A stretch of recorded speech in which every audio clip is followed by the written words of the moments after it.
Om Shanti to all the beautiful souls. आज अव्यक्त मुरली है 11 मई 2025। Original ये मुरली है 7 मार्च 2005 की। मुरली के मेन पॉइंट्स इसमें हम देखेंगे। आज की मुरली का सार है संपूर्ण पवित्रता का व्रत रखना और मैंपन को समर्पित करना ही शिव जयंती मनाना है।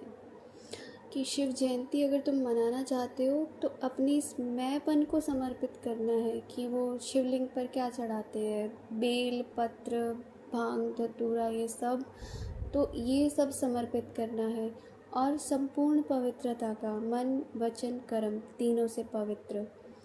बाप दादा को आज के दिन सच्चे भक्त भी बहुत याद आ रहे हैं। वह व्रत रखते हैं एक दिन का और आपने व्रत रखा है सारे जीवन में संपूर्ण पवित्र बनने का। भक्त लोग क्या करते, एक दिन के लिए सारा व्रत रखते हैं, एक दिन के लिए पवित्र रहेंगे, ब्रह्मचर्य फॉलो करेंगे, एक दिन के लिए खान पान का व्रत रखेंगे, एक दिन के लिए भक्ति भाव में पूरा अपना मगन रहेंगे। और तुम्हें क्या करना है, तुम्हें तो पूरा जीवन व्रत रखना है। तो कितना फ़र्क हो गया। वो सोचो एक दिन के व्रत के लिए अपना कितना पुण्य समझते हैं। तो हमारा तो पूरा जीवन ही, हमारा तो हर दिन व्रत है, तो इस हिसाब से हमारा कितना पुण्य इकट्ठा हो गया। तो वह खाने का व्रत रखते हैं। आपने भी मन के भोजन, जैसे हमारे मन का भोजन क्या है, संकल्प हैं, तो हम लोग किसका व्रत रखते हैं, व्यर्थ संकल्प, नेगेटिव संकल्प, अपवित्र संकल्पों का व्रत रखा है। तो बाबा पूछते हैं पक्का व्रत रखा है ना। ये डबल फॉरेनर्स आगे आगे बैठे हैं। डबल फॉरेनर्स मतलब विदेशी। तो कुमार बोलो, कुमारों ने व्रत रखा है पक्का, कच्चा तो नहीं। बाबा पूछ रहे हैं, बातें कर रहे हैं, माया सुन रही है, सब झंडियाँ हिला रहे हैं ना। तो माया भी देख रही है कि झंडियाँ हिला रहे हैं। जब व्रत रखते हैं पवित्र बनना ही है, तो व्रत रखना अर्थात श्रेष्ठ वृत्ति बनाना।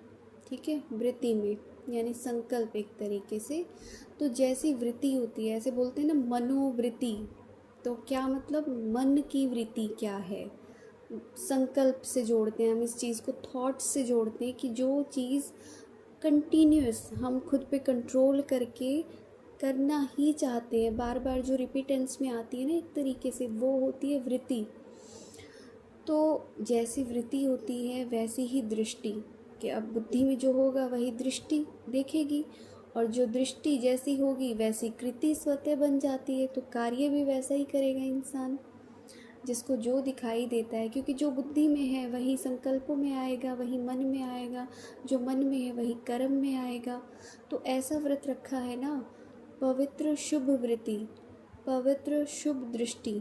जब एक दो को देखते हो तो क्या देखते हो, फेस को देखते हो या भ्रिकुटी के बीच चमकती हुई आत्मा को देखते हो। कोई बच्चों ने पूछा कि जब बात करना होता है, काम करना होता है, तो फेस को देख करके ही बात करनी पड़ती है, आँखों की तरफ ही नज़र जाती है।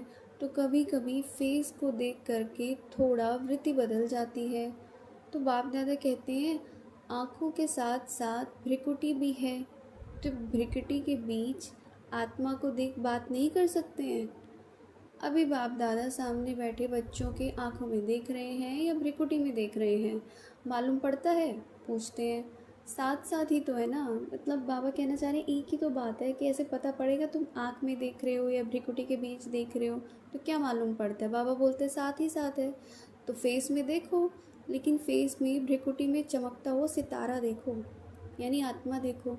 तो यह व्रत लो, लिया है लेकिन और अटेंशन दो। आत्मा को देख बात करना है, आत्मा से आत्मा बात कर रहा है, आत्मा देख रहा है, तो वृत्ति सदा ही शुभ रहेगी। और साथ साथ दूसरा फ़ायदा, जैसी वृत्ति वैसा वायुमंडल बन जाता है। अब जैसे थॉट्स होंगे वहाँ के वाइब्रेशंस भी तो वैसे ही होंगे। वायुमंडल श्रेष्ठ बनाने से स्वयं के पुरुषार्थ के साथ साथ सेवा भी हो जाती है, कि खुद का तो भला हो ही रहा है, साथ साथ दूसरों का भी तो भला हो रहा है, जो भी उन उस वायुमंडल में आएगा, उन वाइब्रेशंस के बीच आएगा, उसको भी अनुभूति होगी, उसकी भी स्टेज फर्स्ट क्लास बनेगी, उसके भी संकल्पों में पावर आएगी। तो डबल फ़ायदा है ना। ऐसे अपनी श्रेष्ठ वृत्ति बनाओ जो कैसा भी विकारी पतित आपके वृत्ति के वायुमंडल से परिवर्तन हो जाए। कहने का मतलब कोई भी ऐसी आत्मा आए जो कैसा भी पतित हो, विकारी हो, कुछ भी हो, तुम्हारे वाइब्रेशंस, तुम्हारा ऑरा इतना स्ट्रॉन्ग होना चाहिए कि जब वो तुम्हारे वायुमंडल के बीच आए, तुम्हारे ऑरा के पास आए, तो वो बदल जाए। इतना स्ट्रॉन्ग ऐसा व्रत सदा स्मृति में रहे, क्योंकि जाहिर सी बात है जैसे स्मृति होगी वैसा स्वरूप रहेगा। जो बात तुम्हारी स्मृति में है तुम उसी का ही तो स्वरूप बनोगे। फॉर एग्ज़ाम्पल कि मान लो किसी की स्मृति में दुख आ गया तो उसका स्वरूप कैसा बन जाएगा? दुखी, दुखी हो जाएगा वो। कोई घटना उसको याद आ गई, बहुत अच्छा उसे फील हुआ था, बहुत खुशी महसूस हुई, ठीक है, उसको याद किया, तो उसके बाद स्मृति में क्या आ गया? वो अच्छी घटना याद आई, स्वरूप क्या बन गया? खुशी। तो जो तुम स्मृति में लेकर आओगे वही स्वरूप बनोगे। स्मृति में आया मैं कि देहधारी हूँ, तो वो देह वाला स्वरूप बन जाएगा, ठीक है। स्मृति में आएगा किसी के मैं डॉक्टर हूँ, तो वो डॉक्टर के स्वरूप में आ जाएगा। तो सारा खेल स्मृति का है। जैसी हमारी स्मृति होगी वैसा ही स्वरूप होगा। वरदान है आज का। अब ये फील करेंगे, 1000 भुजाओं वाला बाबा, 1000 भुजाओं वाला बाबा हमारे सिर पर वरदानी हाथ रखकर खड़ा है और वरदान दे रहा है, सर्व खजानों की इकोनॉमी का बजट बनाने वाले महीन पुरुषार्थी भव। कैसे? जैसे लौकिक रीति में यदि इकोनॉमी वाला घर न हो तो ठीक रीति से नहीं चल सकता। मतलब कि फ़िज़ूल का खर्चा कर रहे हैं, कहीं भी खर्च कर रहे हैं, कहीं भी लगा दे रहे हैं, कोई बजट नहीं बनाना, कोई कुछ पता ही नहीं है कि कहाँ पे कहाँ से आ रहा है और कहाँ जा रहा है, कोई इकोनॉमी नहीं है, तो ठीक रीति से नहीं चल सकता। ऐसे यदि निमित्त बने हुए बच्चे इकोनॉमी वाले नहीं है तो सेंटर ठीक नहीं चलता है। कि मान लो सेंटर पर आ रहा है, धन आ रहा है, तो वो धन कहाँ लग रहा है, कितना लग रहा है, और अगर मान लो कोई भी चीज़ें फ़िज़ूल खर्चे में तो नहीं जा रही है, कुछ भी एक्स्ट्रा वेस्ट ना हो कोई भी चीज़, तो बाबा कहते हैं वह तो हुई हद की प्रवृत्ति। अब यह है बेहद की प्रवृत्ति। जो गृहस्थ है वो हद की प्रवृत्ति है, और ये जो सेंटर्स हैं अपने मधुबन स्थान है, ये बेहद की प्रवृत्ति। वो एक परिवार पालते हैं, यहाँ से तो पता नहीं कितने परिवार पलते हैं, कितने लोगों का कल्याण होता है, कितनी फैमिलीज़ आती हैं। तो चेक करना चाहिए कि संकल्प, बोल और शक्तियों में क्या क्या एक्स्ट्रा खर्च किया। तो ये बात क्या थी? एक तरीके से पैसे की बात थी। अब इसी चीज़ को तुम अपने पुरुषार्थ पर लेकर आ जाओ, अपने आत्मा के ऊपर लेकर आ जाओ कि संकल्प वेस्ट कर रहे हैं, फालतू बोले जा रहे हैं, ठीक है, ज़रूरत नहीं है वहाँ बोल रहे हैं। शक्तियों में क्या क्या एक्स्ट्रा खर्च किया, मतलब ज़रूरत नहीं है जहाँ जिस चीज़ की उस शक्ति को वहाँ लगा रहे हो, तो तुम वेस्ट ही तो कर रहे हो अपना। अगर स्टॉक पास में होगा तो वो टाइम पे काम आएगा, अगर फालतू में खर्च करेंगे तो कहाँ से आएगा। जो सर्व खजानों की इकोनॉमी का बजट बनाकर उसके अनुसार चलते हैं उन्हें महीन पुरुषार्थी कहा जाता है। कि मोटे रूप के पुरुषार्थी तो सब हैं, इतने महीन लेवल पे चेकिंग करते हो तो वो पुरुषार्थी बनना है। उनके संकल्प, बोल, कर्म व ज्ञान की शक्तियाँ कुछ भी व्यर्थ नहीं जा सकती। स्लोगन है, स्नेह के खजाने से माला माल बनकर सबको स्नेह दो और स्नेह लो। अब स्नेह का लेना देना भी उन्हीं के बीच हो सकता है जिनके पास स्नेह है, तभी वो दे सकते हैं और तभी ले सकते हैं, ठीक है। अव्यक्त इशारा है आज का। रूहानी रॉयल्टी और प्योरिटी की पर्सनालिटी धारण करो। क्या करना है?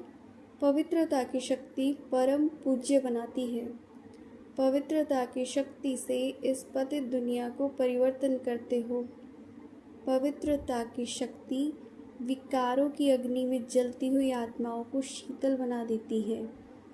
आत्मा को अनेक जन्मों के विकर्मों के बंधन से छुड़ा देती है। पवित्रता के आधार पर द्वापर से यह सृष्टि कुछ न कुछ थमी हुई है। कहने का मतलब कि द्वापर में जो संन्यास धर्म स्थापित हुआ तो उन सन्यासियों ने थमाए रखा इस भारत को, इस पवित्रता को। नहीं तो देवताएं वाम मार्ग में जो चले गए अपवित्र तो बन ही गए थे। अगर सन्यासी ना होते तो भगवान के ये महावाक्य है कि ये भारत काम चिता पर जल मरता। तो इसका कितनी वैल्यू है मतलब। तो इसके महत्व को जानकर पवित्रता के लाइट का क्राउन धारण कर लो। उसके महत्व को जान के, किसी भी चीज़ की अगर इम्पोर्टेंस को जान के फिर हम उस कार्य को करते हैं तो वहाँ से वो करना हमारे लिए इजी होता है, धारण करना। हम बिना ही उसकी इम्पोर्टेंस जाने तो हमें उसकी वो वैल्यू नहीं